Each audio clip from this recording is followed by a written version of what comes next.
All right, so we're diving deep into French grammar today. Oh la la. And That's right. we're going to be tackling how to express necessity, specifically with il faut and avoir besoin de.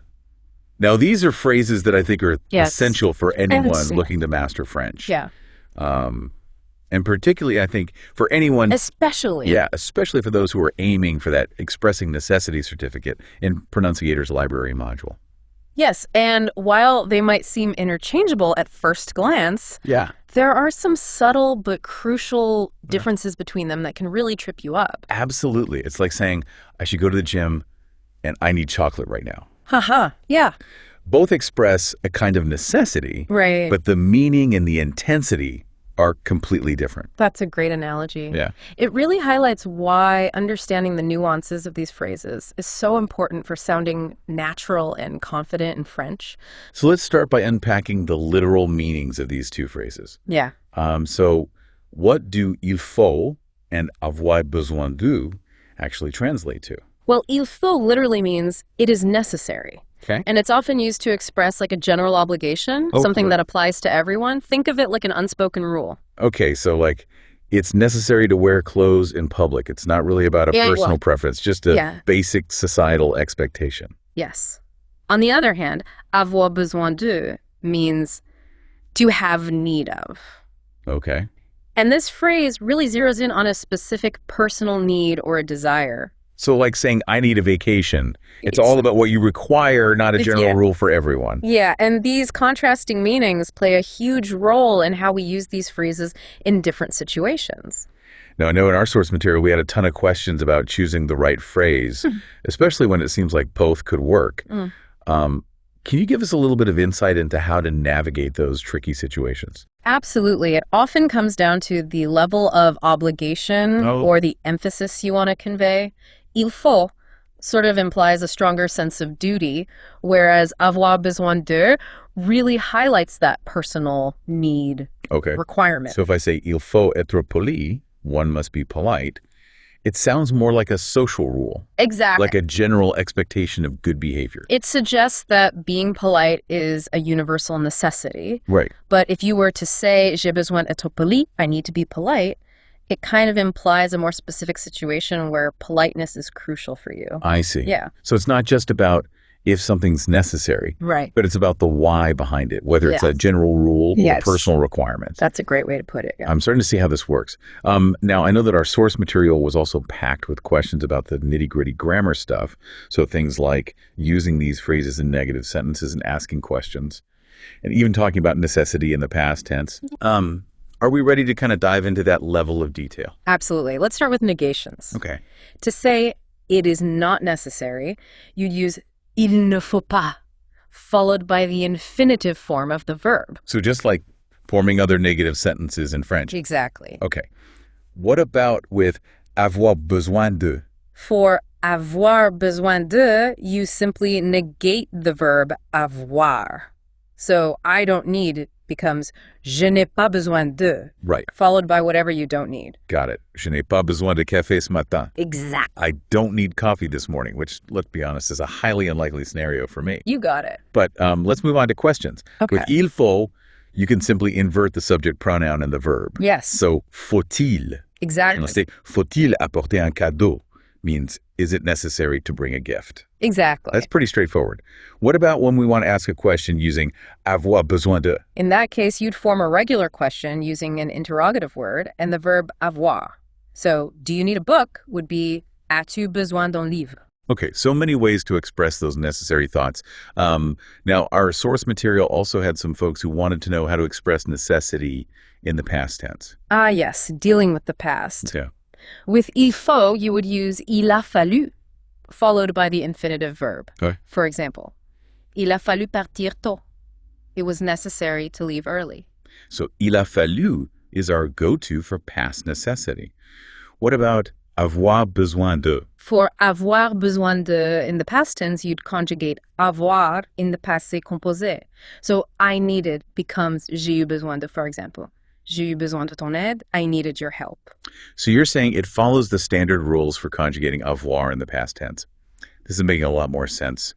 but there's still so much more to explore. Indeed, and we've only just scratched the surface. We'll delve into even more of these nuances in the next part of our deep dive. Okay. Tackling those head-scratching questions about expressing varying degrees of necessity. Okay. Using these phrases with reflexive verbs and navigating those hypothetical situations. I can't wait. It's amazing how much depth there is to these seemingly simple phrases. Yeah. Until then, listeners, keep practicing those il faut and avoir besoin de phrases. Yes. And get ready for part 2 of our French necessity adventure. I can't wait. Welcome back to our deep dive into expressing necessity in French. I'm excited to be back. Me too. I feel like we just scratched the surface in part 1, and there's so much more to talk about. Absolutely. I agree. And I'm loving your enthusiasm. It's contagious. Well, it's hard not to get excited when you start realizing how much depth there is to these phrases. Yeah, yes. It's like unlocking a secret code to sounding more natural and expressive in French. Absolutely. And speaking of unlocking secrets, let's tackle one of the more nuanced topics from our source material. Okay. Expressing varying degrees of necessity.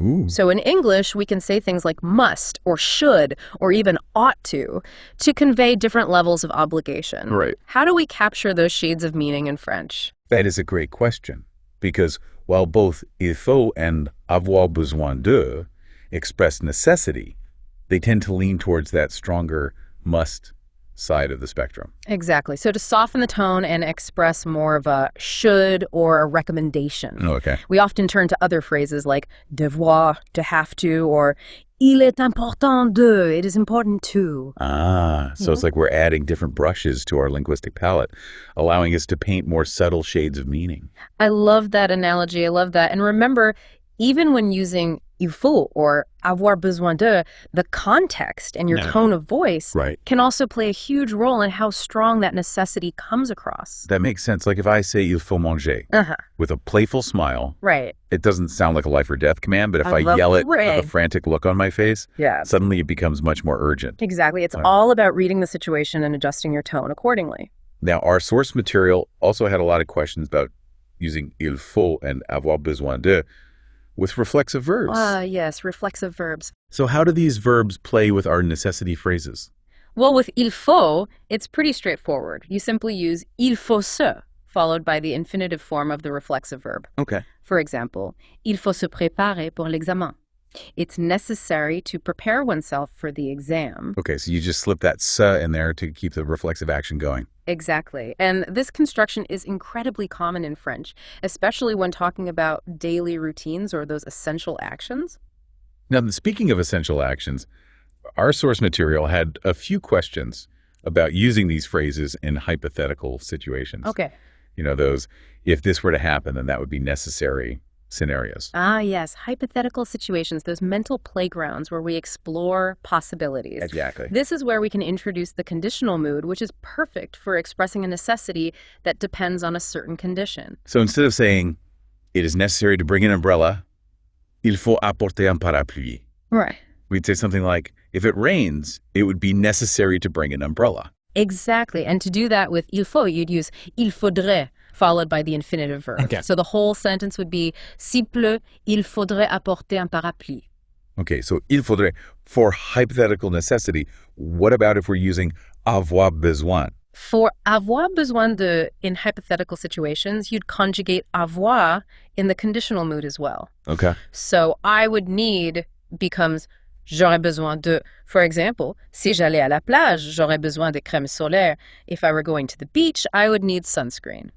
It's amazing how these subtle changes in verb forms can completely shift the meaning of a sentence. Absolutely. It's like adding those extra layers of nuance that make French so expressive. Now, another thing that stood out to me from our source material was this question of combining both il faut and avoir besoin de in the same sentence. Interesting.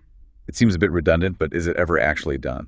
It's a great question, and it really highlights just how nuanced French can be, while it might seem counterintuitive. Yeah. There are actually cases where you might want to emphasize both a general necessity and a personal need in the same sentence. Can you give us an example? Of course, let's imagine you're talking about healthy eating habits. Okay.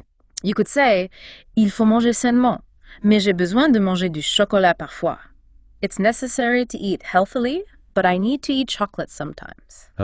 I think we can all relate to that one. Right. So you're using il faut to acknowledge that general rule of healthy eating. Yes. But then avoir besoin to kind of confess to your personal weakness for chocolate. Exactly. It's a way of acknowledging both the objective necessity and the subjective desire. Right. Adding a touch of humor and self-awareness to your French.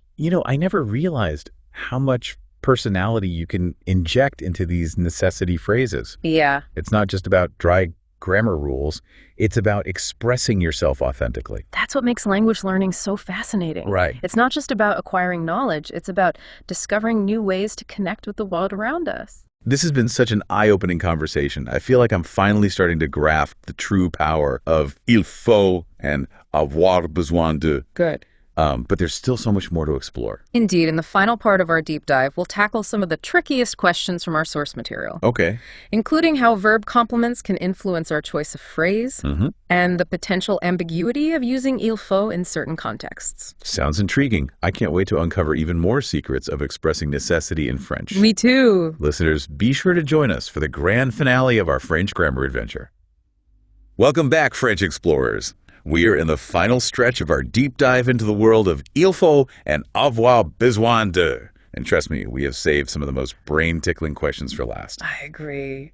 It feels like we've gone from basic grammar rules to, exploring the philosophy of language. Yeah, it has been quite a journey, hasn't it? From basic meanings to nuanced expressions of should and must, hypothetical scenarios, and even a touch of humor with those chocolate cravings. Oh yeah, lots of chocolate. Lots of chocolate. And now we're about to tackle some of those head-scratching questions that make you go, wait, I never thought of it like that. Yes. Like this one from our source material. How can the choice of a verb complement actually influence whether you use il faut or avoir besoin? That's a really perceptive question, and it gets to the heart of how sentence structure can subtly shift meaning in French. Okay, can you break that down for us? I'll admit I'm still wrapping my head around the whole verb complement thing. Of course. What is that? Well, a verb complement is basically any word or phrase that kind of completes the meaning of a verb. Oh, yeah. Think of it like the puzzle piece that makes the picture whole. I like that. Yeah. So it's the extra information that gives the verb context. But how does that affect our choice between il faut and avoir besoin de? Well, sometimes the verb complement itself can kind of tip the scales towards one phrase or the other. Okay. For example, if you're talking about needing to do something, avoir besoin de often feels more natural because it emphasizes a personal need for that specific action. I see. But if you're talking about something that's necessary in a more general, objective sense, il faut might be a better fit. Okay, can you give us a real-life example? I'm a big believer in learning by doing, so to speak. Absolutely. Let's say you want to talk about the importance of reading. Yeah. You could say, il faut lire, which means it's necessary to read. Okay. A general statement about the value of reading. Yeah. But if you want to express a personal need to read, like I need to read to relax, you'd say, j'ai besoin de lire pour me détendre. That makes sense. Yeah.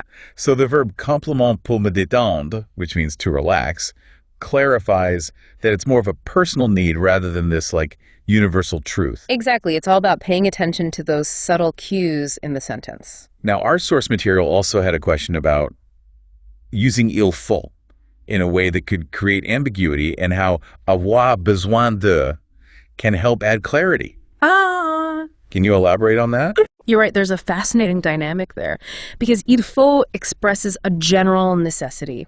It can sometimes be unclear who or what is obligated. Right. Like in the example of reading, il faut lire could mean everyone should read or you should read or even I really need to read. Precisely. It's open to interpretation. Yeah. But by using avoir besoin de, you introduce a specific subject and you emphasize their personal need. So instead of the ambiguous il faut lire, you could say j'ai besoin de lire. I need to read to make it crystal clear who's feeling that urge. So it's like avoir besoin de adds a layer of personalization and directness that il faut sometimes lacks. Exactly. It's all about understanding the subtle ways these phrases function in different contexts. This has been such an eye-opening deep dive. For our listeners who are using Pronunciator to level up their French and conquer that expressing necessity certificate, what would you say are your final words of wisdom? I would say embrace the challenge. Don't be afraid to experiment with il faut and avoir besoin de. Pay attention to those subtle differences in meaning and how they can really impact your communication. And most importantly, have fun with it. Language learning should be a joyful journey of discovery. Beautifully said. Well, on that inspiring note, we've reached the end of our deep dive into expressing necessity in French. We hope you've enjoyed this exploration as much as we have. Until next time, keep practicing, keep exploring, and keep those French skills sharp.